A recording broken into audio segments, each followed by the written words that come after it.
Hello, very beautiful community. Welcome to this um, talk about how we're coping with the strangeness of the world around us. Now, one of the marvelously um, true things about our world is that in it, it's often true that some people um, are people who find a particular thing very difficult whereas others find the very same thing easy, and the other way around. So I'm in a slightly fragile physical position, but I am here for you to lean on me psychologically when we talk about the political world around us. And so this is a personal political question and answer session. I just need a gentle reminder that you can see and hear me.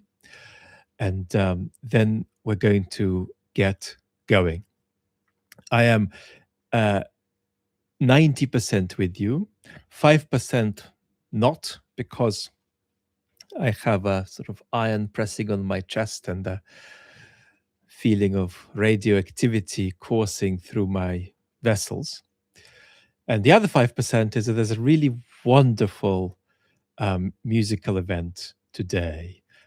It's the last performance at a very special venue of a musician I really admire. And of course, I'm not able to be there for health reasons, but I am able to be with you because you are able to hang out with me when I'm in my bed. So that's where we are. Let's kick ourselves off. We're going to be a smaller room because we're always smaller when we talk about psychological things. Let's rock and roll, beautiful community. Flag to me if people are misbehaving in the comments, and I'm going to put them on a timeout. Collective West, how can we best remain engaged politically while protecting a healthy and constructive day-to-day engagement with our own lives? Now, I'm going to take a wild guess and say that that's actually probably a version of almost every single question that we're going to ask today. So let me try to zoom out a little bit and say what it means to have a difficult or a less difficult relationship with politics. We are often utterly overwhelmed by the political world because being okay with the political world requires being okay very roughly with three things. Number one, that there are other human beings who exist. Number two, that we can't control them. Number three, that we are dependent on them. That's the psychic core of the overwhelm that we feel when we engage with politics. We're dealing with the reality that there are other human beings out there on whom we are dependent, but who we don't control. When we enter an historical moment where these human beings drift further out and begin behaving in ways that we like a lot less than the ways they behaved 10, 20 years ago, this gets really overwhelming because they're doing more and more things that we don't like, and we still can't control them, and they're still real and they're out there, and we're still dependent on them. It might sound like intellectually accepting these three things is obvious, but psychically, no human being can accept them flawlessly. It's always about being less good or better at accepting them, being in a dance-like relationship with these three things, as opposed to being in a rigid relationship with these three things. And the number of people who have a very healthy relationship with acceptance of these three facts are probably 2% of the population, right? So this is not a struggle that you're alone with. And inevitably, right, as societies drift into producing actions and situations that are increasingly unpalatable to us, accepting the very idea of politics, the very idea of the fact that it's a process of negotiation we're stuck with others, becomes really, really hard. Now, there's a lot more to say. Let's see if we've got other questions that trigger more.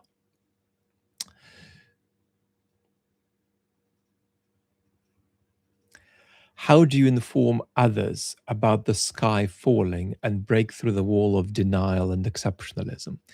If you mean spank flaps, how do you get through to people who are similarly politically inclined to people who might say that Trump is a disaster? Then, but are denying that Trump is anything other than an aberration, then the answer is to be gentle and to create space in which these people can listen to you and you can listen to them in a private context that is fairly unconstrained. If you're talking about informing strangers of things, that's a very difficult thing to do. I mean, look, I am doing it on a very limited scale, and I'm still learning. I've still got a long way to go to get better at this. It's a very difficult thing to effectively speak to strangers and actually add something. If, on the other hand, you mean something else, if you mean how do you break through to Trump voters, you break through to them by understanding the positive values and aspirations that are motivating them to do what they're doing politically. Right? The liberatory credentials of Trumpism, right? False liberatory credentials, but liberatory credentials. A. B, you empathetically engage with the way that these people have been pulled into indulging in destructive impulses politically. One way this happens is through a kind of sexualization of non-sexual experience. When you sexualize certain forms of political participation, certain forms of political action, it's very easy to begin to feel that things that if you hadn't sexualized them would be destructive are no longer destructive, but are kind of positively expressive. So there's a kind of sexualized ecstasy to destructive and exclusionary politics, something we have to talk about a lot more.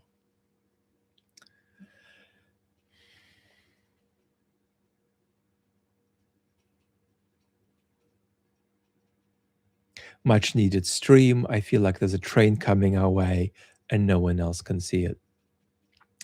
User VI1.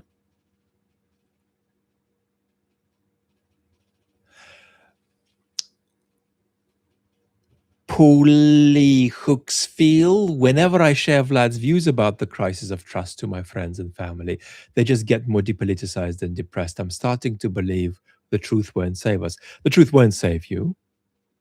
Being very untruthful, however, will make things worse.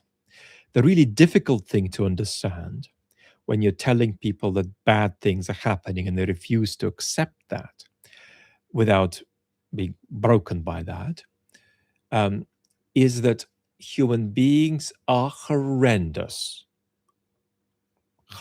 in any cultural context. In this context, worse than in others, but in any cultural context, human beings are horrendous at accepting the reality of a bad situation if they can do nothing about it. What's a context in which we've already encountered this on the channels? Russia. One of the reasons um, Russia can't face the reality of the destructiveness of its regime is that ordinary Russians feel there is no avenue for transformative political action. As soon as that perception of that avenue appears, they're going to do stuff. They're even going to take risks. But when there is no sense of an alternative avenue, people struggle. And that's why, unless we frame a useful and liberatory and inclusive political project that competes with authoritarian politics, that isn't just technocratic centrism from the 90s, we're not going to give people an opportunity to see that you can do anything about the situation we're in. And when people feel that there is a bad that is unchangeable, they tend to refuse to admit that there is a bad.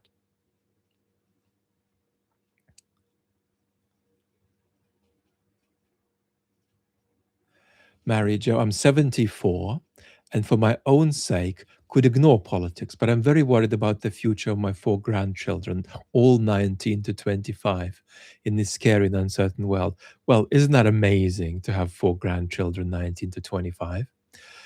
They're going to be all right. They're going to be all right. I think in some ways it's just not true that life for them is going to be necessarily better than it was for previous generations. And that's the reality of the world we're in. We have to recognize that the next generation won't have it better than we do, or at least not necessarily so. But short of that, it's not like we're heading for some kind of apocalyptic calamity by the 2050s, 2060s in the West. So don't underestimate the capacity of your grandchildren to enjoy their lives when they're 60. There's going to be less elbow room, and we're going to have a much more catastrophic climate environment, right, with the climate crisis. And democracy may be present, maybe not. But we're not going to have collapsed societies. We're going to have functional societies, and we're going to have a high degree of privilege available to large sections of Western societies.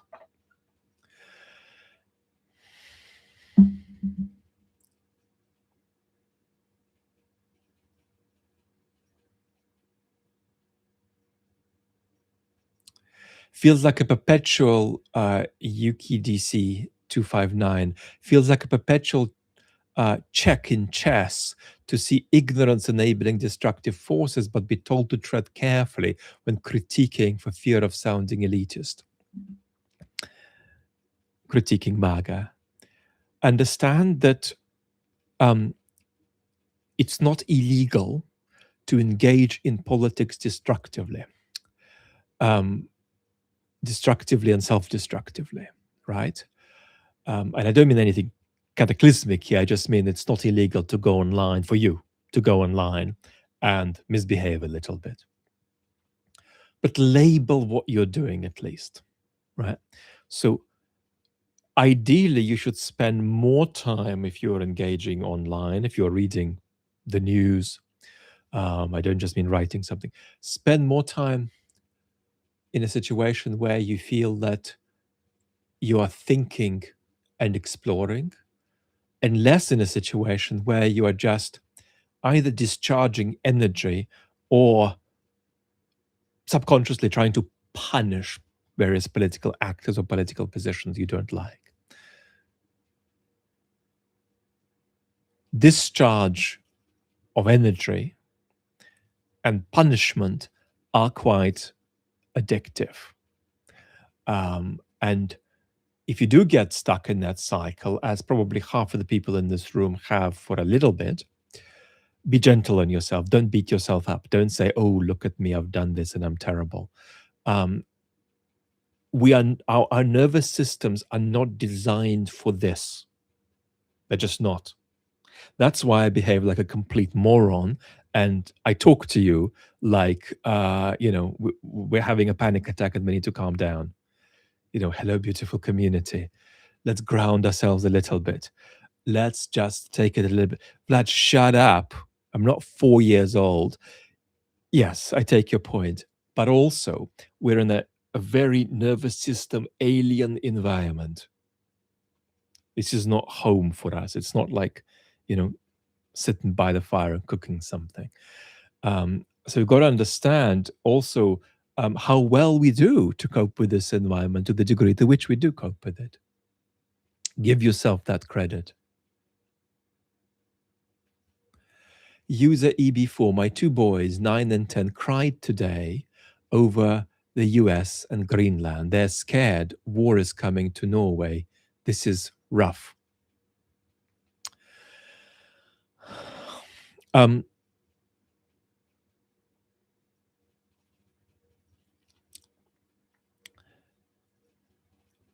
think statistically your children are likely neurotypical. If they're not neurotypical, then what I'm going to say is going to be even more important. The minds of children are darker than the minds of adults. It's not the other way around, as your pop culture might have taught you. There is more darkness in the minds of a 9 and a 10-year-old than in the minds of a 39 and 40-year-old. And a lot of that is the darkness of corners you can't see. Being very, very, very, very, very, very, very, very, very frightened. Not just that there are some rooms in your house which you haven't seen, but being very, very, very, very frightened that you don't even know the extent of your house. Are there basements? Are there basements below basements? Are there towers of some kind where all kinds of scary things could be happening? So most parents, by a factor of about 5 to 10x, underestimate how much their children actually need to know to calm down about something.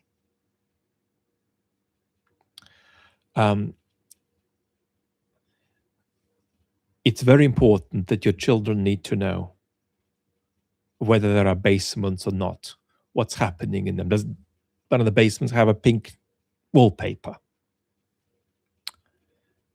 Maybe it was used as a workshop. Well, what was made in that workshop? Was it some woodwork? Maybe something nice, something fun. Are there other houses with basements? How do they relate to their basements? Have bad things happened there? What bad things could happen there? What bad things are actually not likely to happen at all there?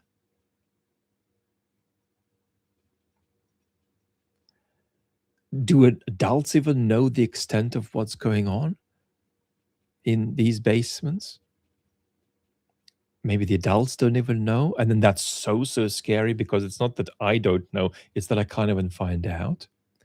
So that sense of being incredibly frightened by not understanding where to look, how to look, not understanding what's there is incredibly important in children.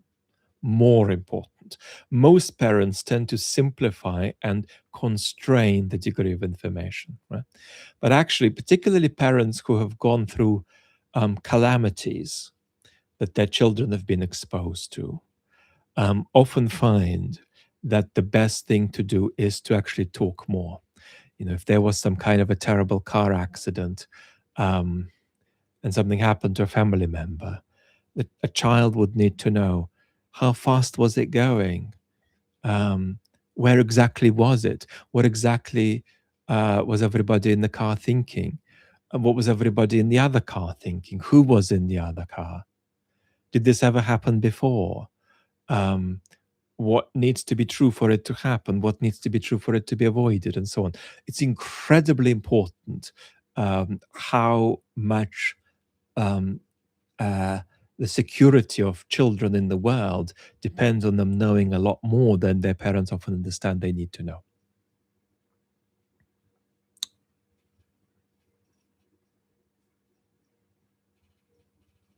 Denmark should rename Greenland Epstein Island and then see if Trump still wants it, Thomas says.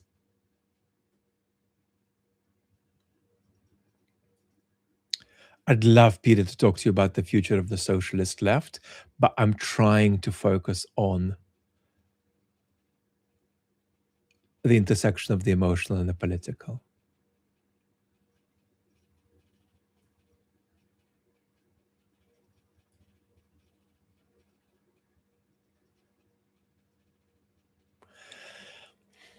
Lottie is talking about the possibility of an irreversible ecological collapse in 20 years, and that the current chaos could be disassembling the world to make way for new structures. I think that we're not going to be realistic if we worry about societal collapse in the Western world over the next few decades from the climate crisis. I don't think that's likely to happen at all. I do think that the biggest threat to the West that the climate crisis poses, apart from climate events themselves and all of their consequences and impacts on everything, from migration flows above all to food security, the biggest impact is going to be on our democracies. It's a central force of democratic untethering. One point. A second point is that I'm always skeptical of the idea that if the current structures get cleared or just clear themselves away, something new and positive would arise. It's not quite how it works. That's why, while I'm generally an anti-conservative politically, I take a conservative view of institutions.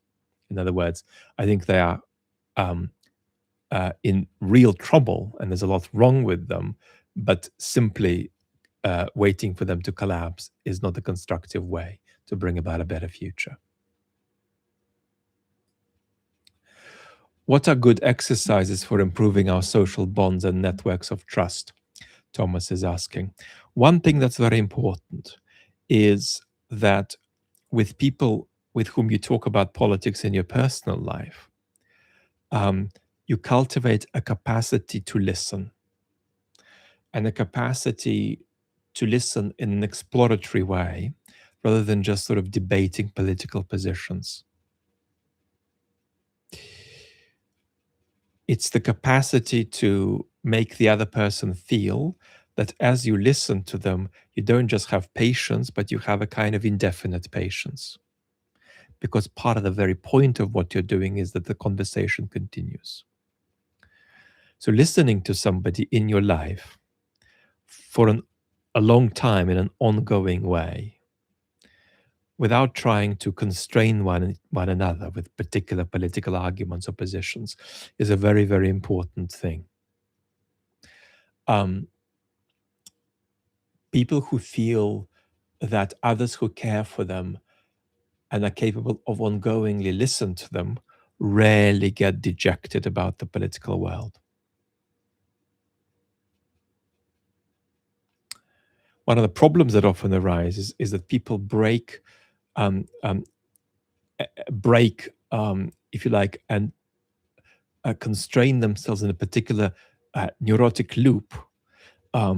Like if I were to sit here and say, well, since I lost the ability to stand in April, I've gained a couple of kilos.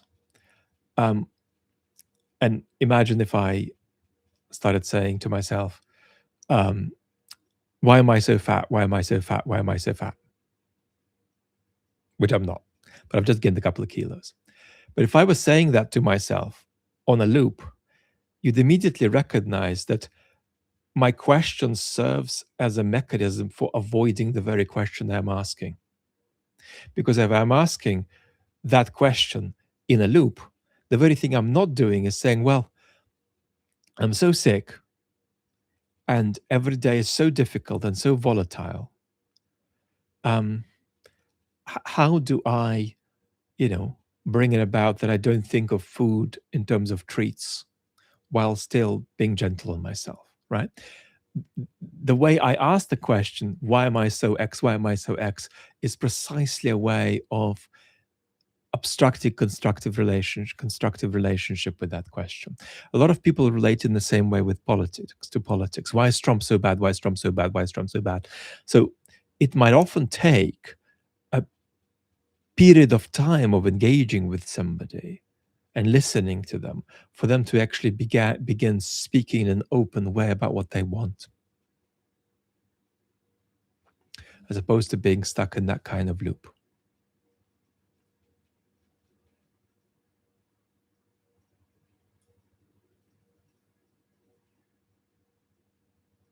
Christina is saying something about ME and politics. Let me try to read it. Myalgic encephalomyelitis is the condition that I have, together with the microvascular damage I've got post-COVID. The greatest difficulty as an ME patient, who is also a caregiver advocate for my mother, is in handling political and religious differences within our intimate family. Mum is MAGA QAnon.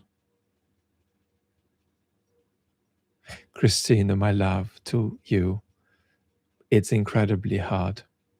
It's incredibly hard. But it's very important also that political identities are less totalizing than we often make ourselves think that they are. But in an intimate family context with extraordinary difficulty and vulnerability, the correct answer you give to me for just saying what I've said is Vlad, bugger off and shut the hell up. Is just incredibly, incredibly, incredibly hard, and you're heroic.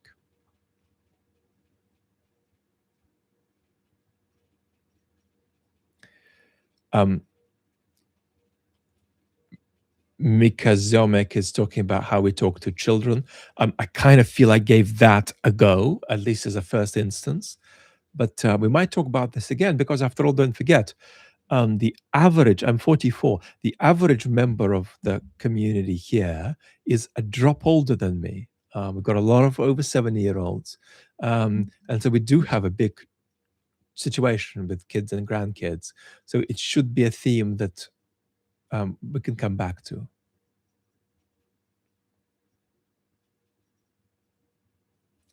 I noticed a couple of super chats. I won't miss them.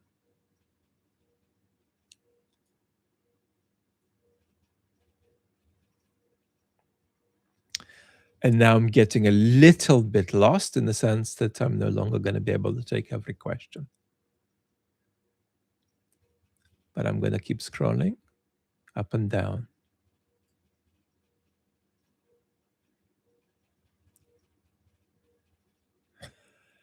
Attila is asking something that maybe not for today, so I'll try to be brief. Vlad, how do you put together not normalizing Trump and not thinking about him as though he were an anomaly? I think that it's very important that Trump is making the world worse, but it's because the world is worse that Trump is there primarily. It's that second thing that's comes first. Because things are not okay, we've got Trump. That's completely compatible with pointing out exactly what's wrong with Trump. With what's wrong with Trump psychologically, what's wrong with him ethically, what's wrong with him in any respect you care to name. I think that the only way it would make sense to stop talking about all the things that are wrong with Trump is if you took the view that individuals make no difference whatever in history. Or at least the view that individuals make a difference, but they are puppets of social forces, and so they make no distinctive difference. It's something we should talk about again in relation to Trump, because we often talk about this question of whether Trump is an aberration or not historically, and I say that he isn't. He's part of a tendency. But there's a related question, which is a question about how far individuals decide anything at all in history. We did a small chat about that perhaps a year ago in the Philosophy Channel, but I think it might be worth specifically talking about this and Trump, because it's not just an important issue for social understanding. It also helps us grasp questions like how far Is it just Trump, the individual, that is agitating certain questions like the Greenland question right now? Or how far would we be in a roughly similar situation if Trump just played golf and never entered politics? We'll talk about that more.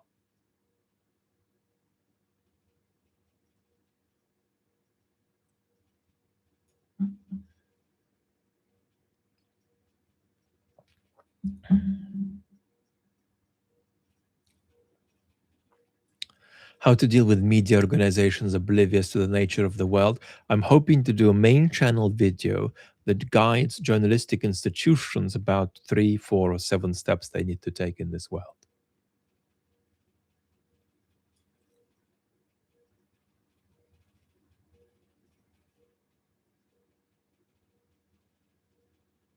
Gaffer Bob, Vlad, I don't view you as a stranger. Good, because you are hanging out in bed with me.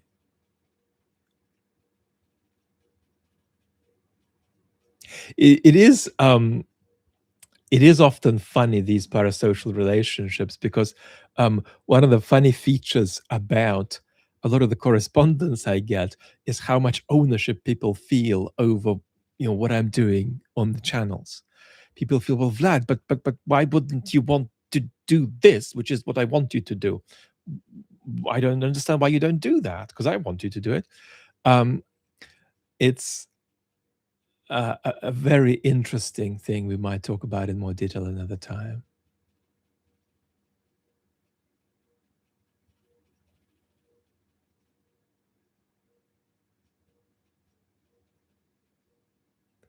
Do you think in an eternal infinite universe everything is meaningless? If you're trying to say that there is no such thing as a cosmic purpose in your view, um, then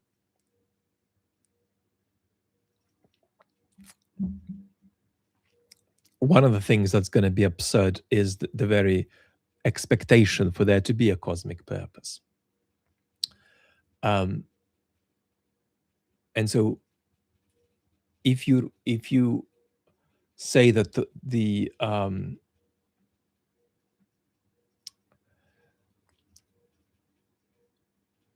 the world contains no cosmic purpose, and some of you, particularly of a religious disposition, would not want to say that. But if you said that the world has no cosmic purpose, then it's only from the point of view of there being a cosmic purpose that the reality of there being no cosmic purpose is going to be a problem. I mean, that's obviously a very controversial claim, but let me put it out there provocatively. Let me put it in a different way, in fact. Let's see if I've got a quote here from the philosopher Tom Nagel, because my brain is a bit fried because of my physical symptoms. So I'm trying to stitch words together with moderate success. Let's have a look.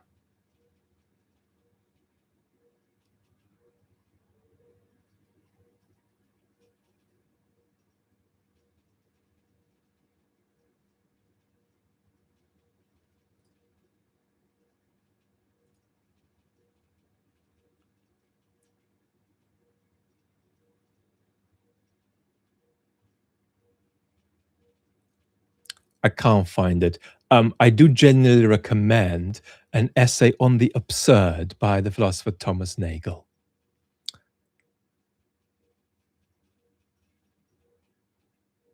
How do we know that this is a Vlad and not an Asian chick using AI? You don't. You don't know that. I could be using AI very, very strongly.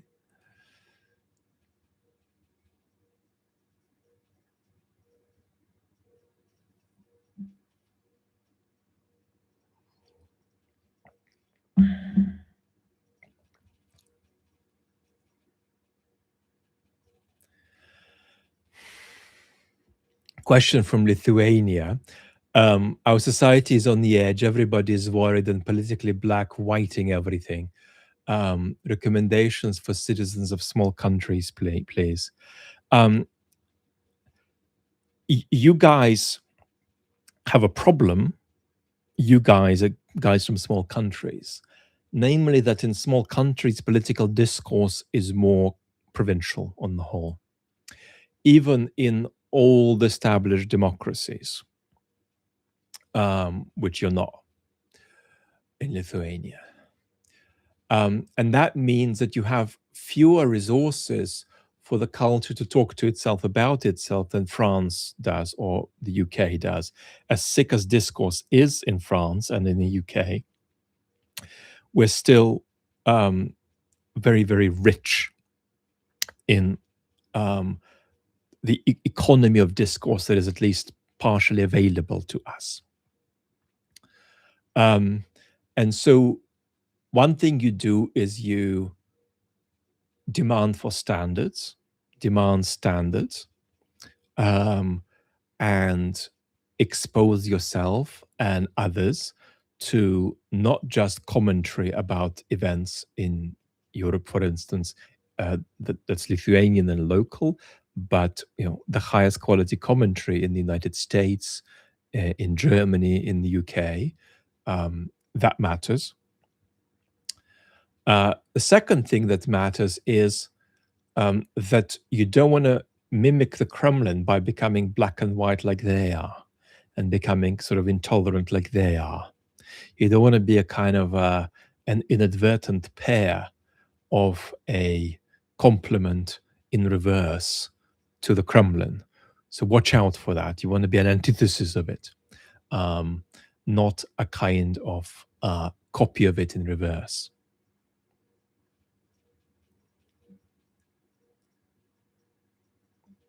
Daphne, Vlad, art student and baby writer, obsessing over politics and your channel. Some artists avoid politics like the plague in their work. Any advice to a bipolar, beautiful community member? Okay. Well, buffers. You're very, very much in need of self-protection and in need of praising yourself for self-protecting well. This is completely personal. It is not wrong to do arty stuff, especially if you're thinking about it pretty much like a professional, in a way that completely omits politics. It's just not true that every writer has to be political. What is true is that each culture needs some of their writers to be political. And the way you're going to know what you are is just by writing more and seeing where your writing takes you. You're not going to work it out by taking a step back from your writing and thinking about whether you need more politics or less politics. It's going to be through the internal process of developing your voice as a writer that you're going to get there. So there's a very short book by Alvarez, who died a few years ago, called The Writer's Voice. Alvarez, The Writer's Voice. It's very, very small. That's the challenge you face. It's through that you're going to get where you need to go, not through debating with me whether you need more or less politics abstractly in the kind of work you might do in the future. Glenn, good morning.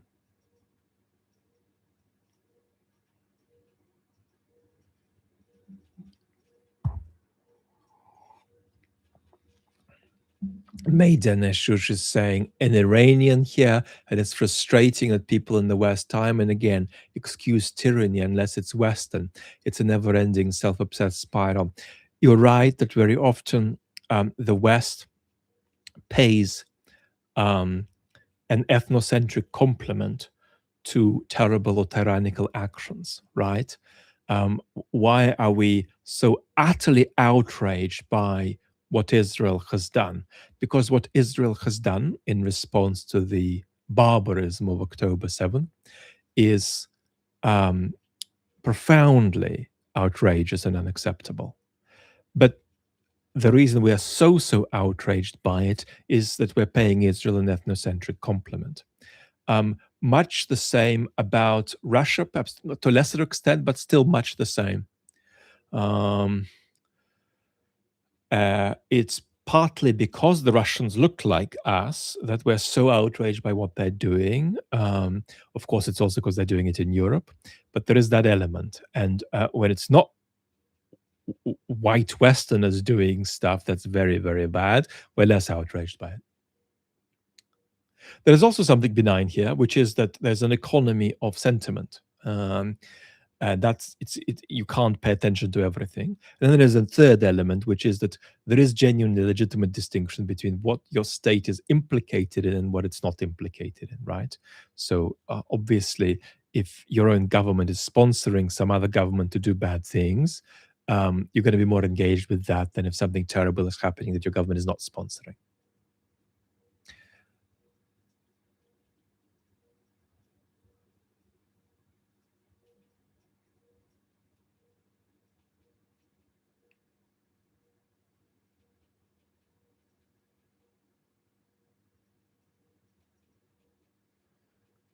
Elsian man Vlad is so insightful. That is right. I am so incredibly insightful, beautiful community, isn't it?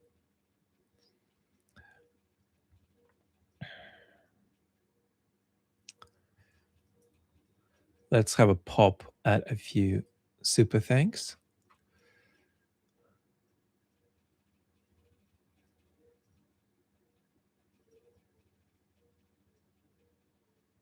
Nikolai is talking about the concealment of the Epstein info. It's a very important topic. It's not for today. I'm so sorry you're asking a personal question and I can't read, and I apologize. Let's try. The concealment of the Epstein info, even after Congress passed a bill to reveal the data, is angering. How would you go about sublimating this anger? So, anger is not an unconstructive emotion necessarily.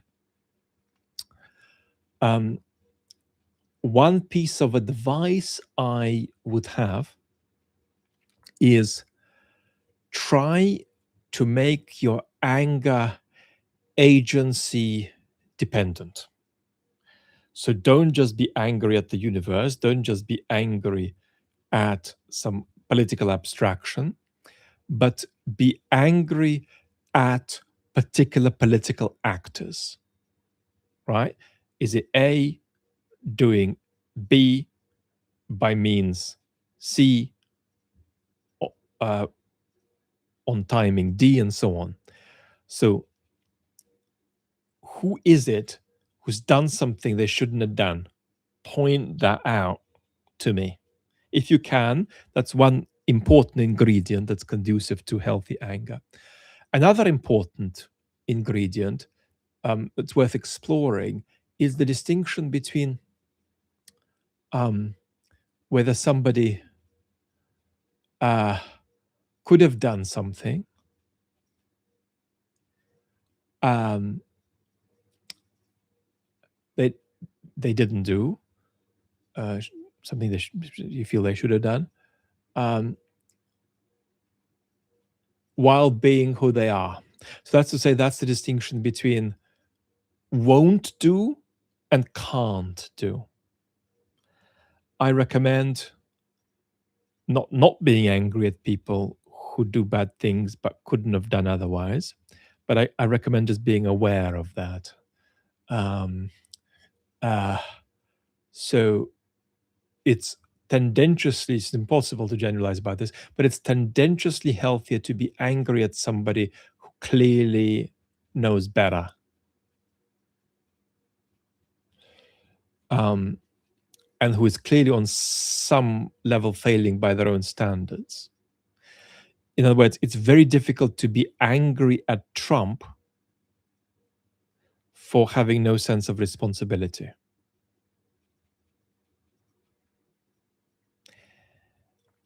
That still doesn't mean that anger isn't a good thing to feel sometimes about Trump. But I've just given a couple of things that are worth thinking about in these waters. The philosopher Martha Nussbaum has spoken about constructive and unconstructive political anger in the last 10, 20 years in public.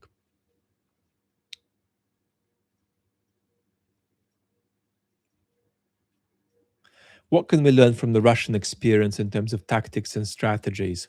Mark is asking. I'm going to almost skip your question because I want to be personal. But very roughly, it's that you have, there's about 77 lessons, just going to give you one. You have to be very, very, very tough on intra-institutional competition. That you should fight within the institutional framework as opposed to retreating from it because you think it's got too contaminated. One of the things that happened prematurely to the Russian opposition in the early 2010s is that they gave up institutional leverage before they fully needed to and became a protest movement. That's one piece of advice, but there are many, many, many. We'll talk about it more, I'm sure.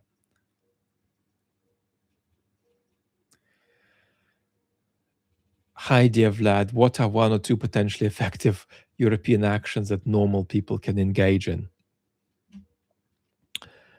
A lot of what we've talked about is about how you talk to others, and I think that's very, very important.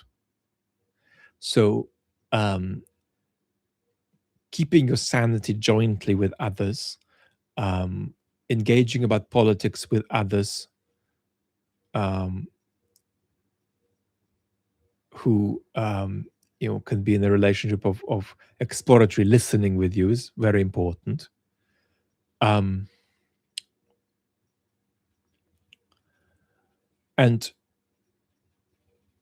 the second thing I would say right now is be aware that the major threat, I'm going to say something political and not personal, I'm sorry about this. Be aware that the major threat that Trump poses to Europe is still not the imperialist threat of acquiring Greenland and smashing NATO. It's the threat that we're going to become like him. It's the threat that we're an election cycle behind with our own Trumpism. Understand how fundamentally the Trumpist threat to Europe is, in the end, an organic threat of a domestic kind. And 3, really love and support and reward constructive political actors in your country. Elevate them. Especially if they're trying to offer a meaningful alternative that's not just centrist technocracy a la 1990s. Elevate them, love them, support them because they're pushing a boulder up a hill that they're never going to get all the way up. But celebrate every inch they make progress with. Toby, I think it's a political question. Thoughts on risks of strategic nuclear weapons being used over the next few decades? I'll take this more psychologically if you don't mind.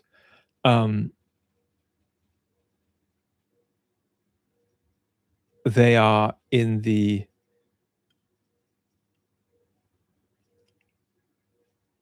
full single digits, but hopefully low. So above 1% maybe, but not much above 1%. So definitely below 10%.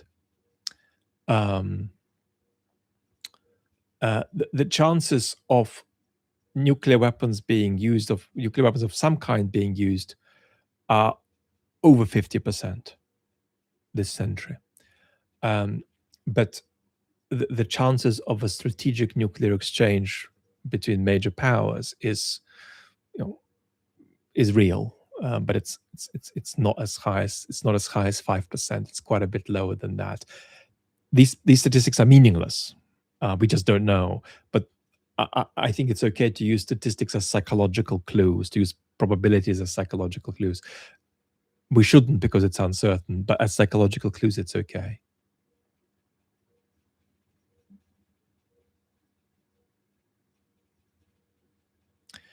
Chef says the rising hate scares me.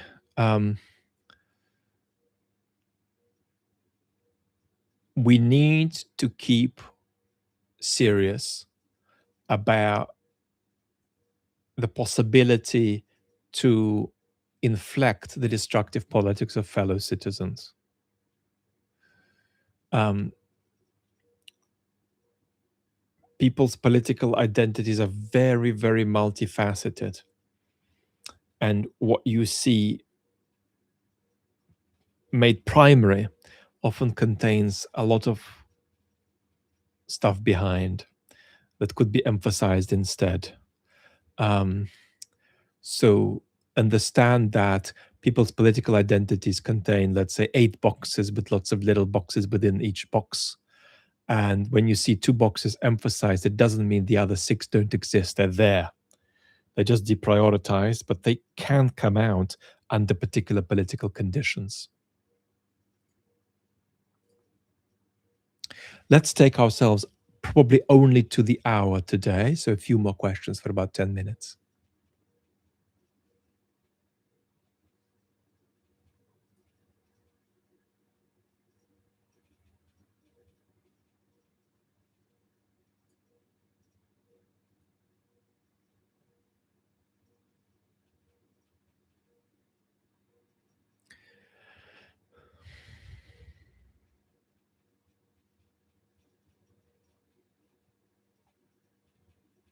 Is authoritarian politics at all? Is it not just an application of force? That's a very good question.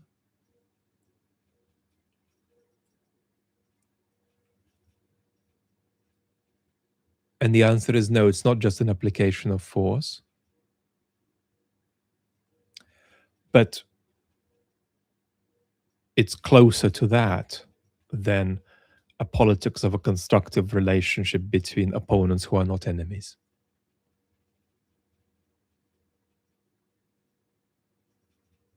Daphne, I'm grateful you've taken the Alvarez recommendation.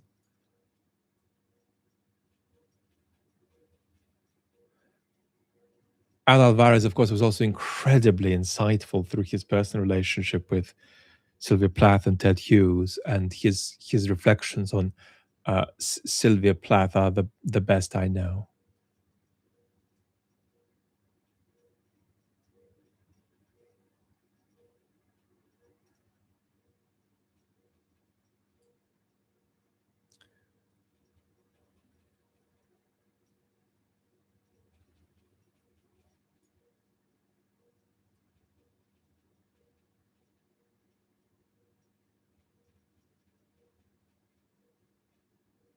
Farmer's daughter is saying, I'm coping well, on balance. Good.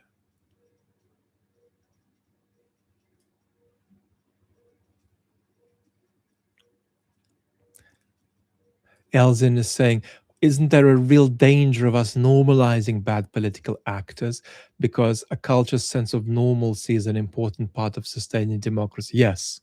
And the word I always use repeatedly in this context is disinhibition. Disinhibition. You know, the first time, you know, I appear on a podcast, you know, with you, while drinking whiskey, which I can't drink alcohol at the moment for health reasons, which is heartbreaking given my relationship with wine. But the first time I do that, you'll be shocked. If I do that several times in a row, it'll be kind of like a version of normal, you know? And if I start wearing my pants on my head, that'll shock you a bit at first, but then you could get used to it as a version of normal. And here, the thought that's very important, and it's a thought that really you all have, but in a kind of very intense way, Hannah Arendt advanced in one of her major books.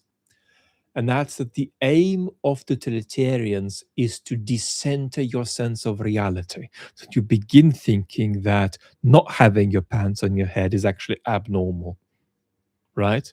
Because Vlad has his pants on his head, and that's normal. And somebody else doesn't, and they are abnormal, that they're doing something off.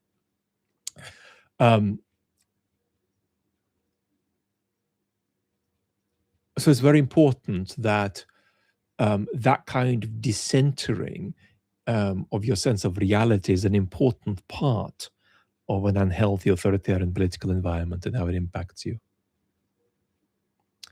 Nikolai says, I haven't heard of Martha Nussbaum before.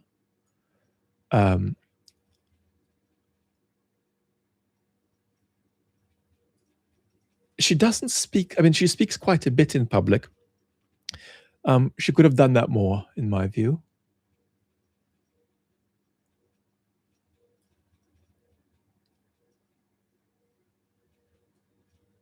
Sorry, I don't really mean that. I mean that we would have welcomed if she'd done it more. It's always a very personal decision. I really, in fact, struggle with the thought I've just hypocritically expressed, which is to tell other people how they should be balancing their publicness. You just don't know what's right for people. But at the same time, you often feel that there's something somebody hasn't explored.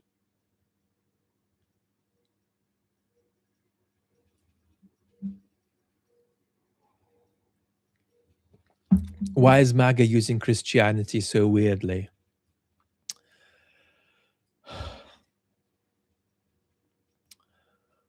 It's very important that in many ways, though this shouldn't be a kind of a blank, incurious disparagement,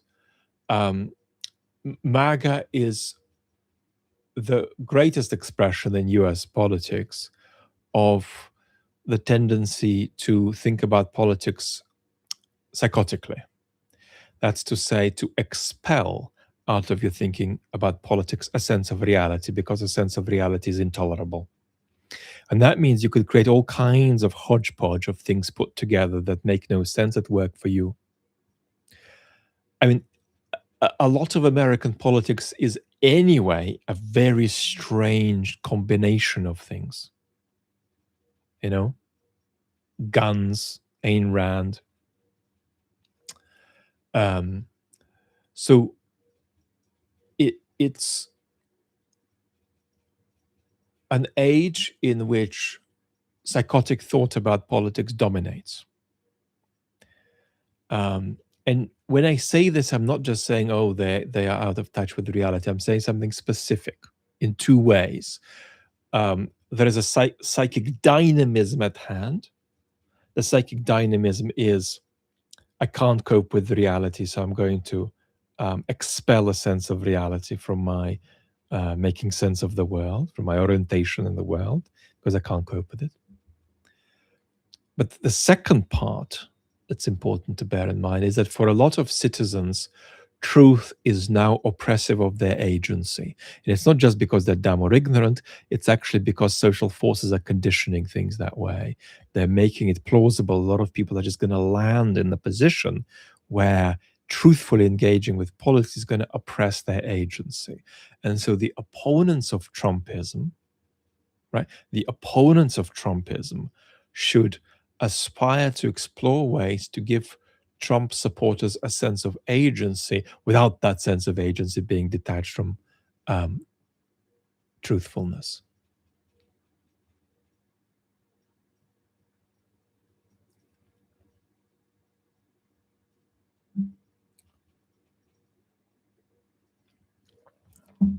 There is, of course, a psychotic element to the pro-Ukraine internet, right?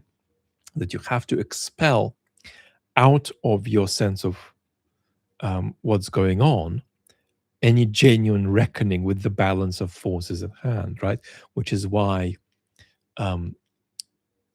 so many people in our broader niche, this is actually less true of the people most involved with my channels, but as we broaden out, right, especially if we talk about, let's say, videos on the main channel that's sort of surf a little bit more widely into the hundreds of thousands of views, half of the audience there is hooked on the avoidance of a proportionate consideration of the equilibrium of forces, which is why they're all caught up in Russia's collapsing videos, which they watch every day, which say the same things. And that's right, not something that it would be wrong to paint in psychotic terms too.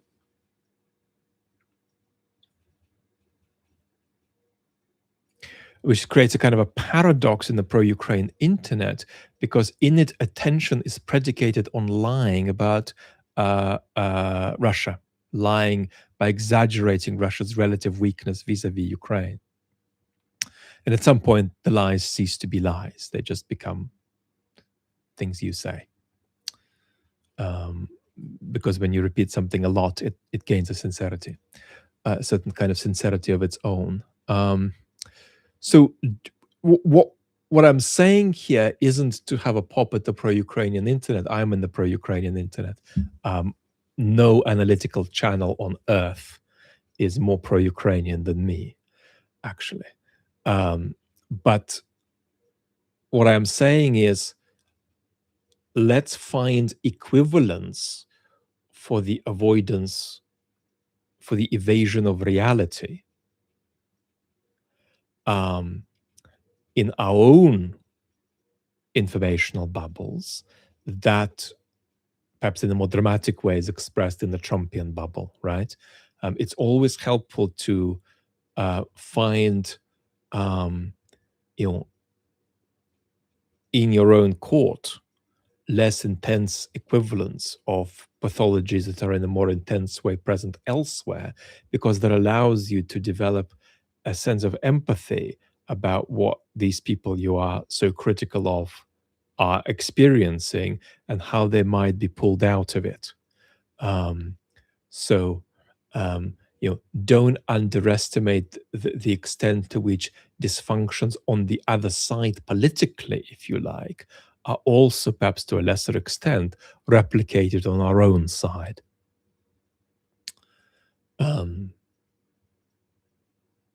And one of the things that generally makes us happier is to relate to our own side in an exploratory way, rather than in a way that comes from a position of discipline and rigorous commitment to the required positions.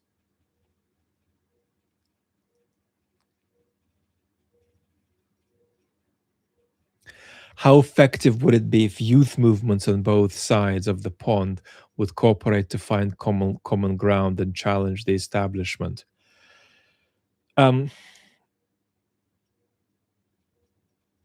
You're not going to find common ground just by trying to find common ground. You're going to find common ground via concrete proposals.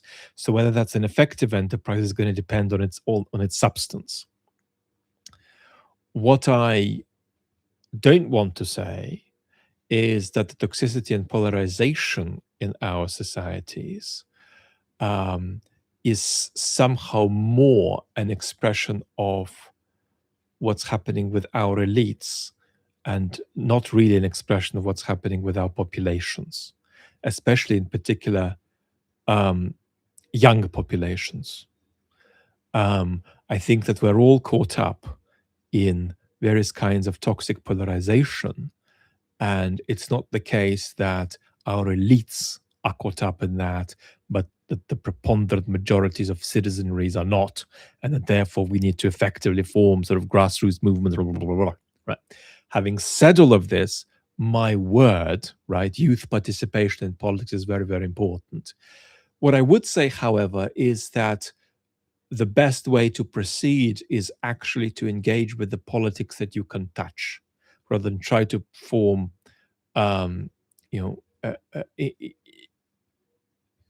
international movements which have camps on different countries. It's probably best, you can have both, but it's probably best to think of how young people can engage with the political process at a local, at a regional level, and then only after that at the national level in their country. There is, of course, great room for political movements across countries, too. Um, we've seen that with some of the climate movements. But the trick with that is that you want to avoid a kind of homogeneity where a very small bubble that's actually quite small in its own country becomes a big bubble by forming something that comes together with other equivalently small bubbles in other countries. And so what you end up having is a situation where a particular 8% of the population in many different countries are all talking to each other, but in their own country they can't easily break out of that 8% ceiling. I'm beginning to talk nonsense because my brain's beginning to get fried. So we're going to call it a day for now. I appreciate that I haven't taken all of your questions.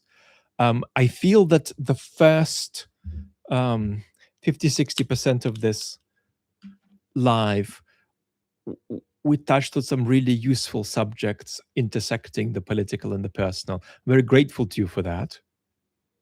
And we're going to be here to talk more soon. Lots of love, beautiful community, and catch you later.